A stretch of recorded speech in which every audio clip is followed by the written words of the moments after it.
இன்றைக்கி நம்ம சிம்பிளாக செய்யக்கூடிய ஒரு ஒன் பாட் ரெசிபி தான் பார்க்க போகிறோம். பொதுவாக பச்சை பயிரில் கடையலோ பருப்பு மாதிரியோ வச்சா எல்லோரும் விரும்பி சாப்பிட மாட்டாங்க. இந்த மாதிரி ஒரு புலாவ் மாதிரி ட்ரை பண்ணி பாருங்கள். இதுக்கு நான் அரை கப்புக்கு கொஞ்சம் ஜாஸ்தியாக அரிசி எடுத்திருக்கேன். நார்மல் சாதம் வடிக்கிற அரிசி. அதுக்கு மிச்சம் உள்ள அளவுக்கு பச்சை பயிர் எடுத்திருக்கேன். இது வறுக்காதது தான். இதை ஒரு பவுலில் சேர்த்து 2லேருந்து 3 தடவை நல்லா வாஷ் பண்ணிவிட்டு தண்ணி சேர்த்து ஒரு 20 நிமிஷத்துக்கு ஊற வச்சுருங்க. இன்றைக்கி இதை குக்கரில் செய்ய போகிறோம். இதுக்கு தாளித்து விட்டுட்டு அதுக்கப்புறம் அரிசி சேர்த்துக்க போகிறோம். அதுக்கு 2 டேபிள் ஸ்பூன் அளவுக்கு எண்ணெய் சேர்த்துட்டு அரை டீஸ்பூன் கடுகு, அரை டீஸ்பூன் உளுத்தம்பருப்பு சேர்த்துட்டு நல்லா உளுத்தம்பருப்பு கலர் மாறுற அளவுக்கு நல்லா பொரிச்சு எடுங்க. இது கூட நான் 2 பச்சை மிளகா சேர்த்துருக்கேன். உங்களுக்கு வேண்டாம் காரம் வேண்டாம்னா ஸ்கிப் பண்ணிக்கலாம். இதோட அரை ஸ்பூன் அளவுக்கு ஜீரகம். இப்போது நான் 5லேருந்து 6 பல் பூண்டை நல்லா தட்டி சேர்த்துருக்கேன்.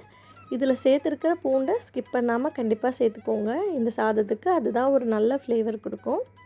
இப்போது பூண்டு லைட்டாக கலர் சேஞ்ச் ஆகிற அளவுக்கு வறுத்து எடுத்துக்கோங்க.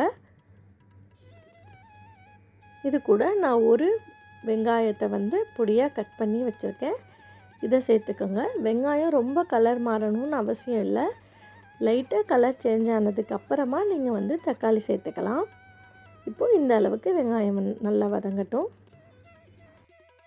இன்றைக்கி நான் ஒரு பெரிய தக்காளி சேர்த்துருக்கேன். உங்கள் தக்காளி சின்னதாக இருந்தால் 2 கூட சேர்த்துக்கலாம். இப்போ நான் ஒரு தக்காளியை நல்லா ஃபைனாக சாப் பண்ணி இதோட சேர்த்துக்கிறேன்.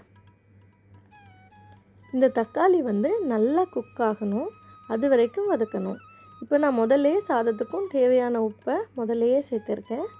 உப்பு, அதோட அரை ஸ்பூன் அளவுக்கு மஞ்சள் தூள், அரை ஸ்பூன் அளவுக்கு Kashmiri chilli powder, 1 tablespoon garam masala.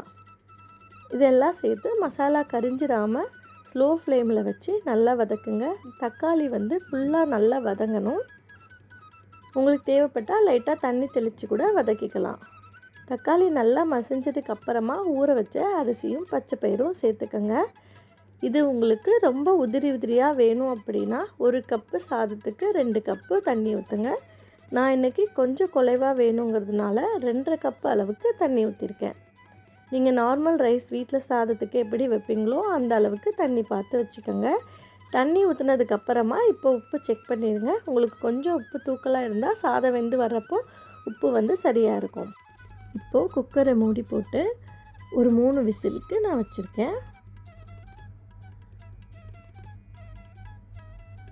இப்போது சாதம் ரெடி ஆகிடுச்சு. இது நம்ம முதல்லையே தாளிச்சிருக்கிறதுனால தனியாக எந்த தாளிப்பும் கொடுக்கணுன்னு அவசியம் இல்லை. லைட்டாக கிளறி விட்டுட்டு நீங்கள் லஞ்ச் பாக்ஸுக்கு பேக் பண்ணுறப்போ சைடில் ஒரு பாயில்டு எக்கு, அப்பளம் இல்லைன்னா ஏதாச்சும் ஒரு வறுவல் வச்சு கொடுத்தீங்கன்னா ரொம்ப நல்லாயிருக்கும். கண்டிப்பாக ட்ரை பண்ணி பாருங்கள்.